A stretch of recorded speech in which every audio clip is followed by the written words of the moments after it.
temprano pa nga nagpadulong kaina sang aga. Ang isa naton kamapalaron nga tagdaog sa special draw sang 1-2 Panalo Part 24 promo sang Bombo Radio kag Star FM. Ini amo si Rosario de Monteverde, 74 years old, sang barangay San Jose, Haro, Iloilo City, kag naggamit sang Dr. Wong's sulfur soap bilang iya proof of purchase. Nabaton sini ang 500 pesos nga cash kag ang brand new limited edition nga AM and FM radio na may LED light, flashlight kag wala malansang sa isa ka estasyon.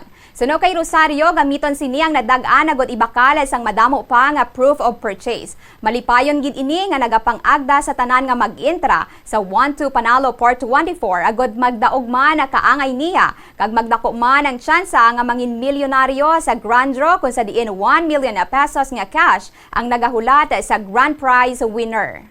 100 pesos, 200 pesos, 300 pesos, 400 pesos, 500 pesos. 500 pesos cash. Anong mong 500 pesos cash, Nay?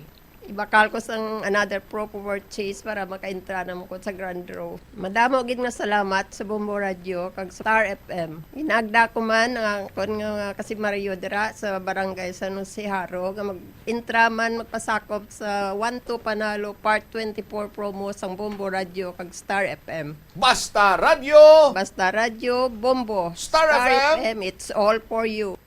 Nabatian ang aton daily draw winner nga si Rosario de Monteverde.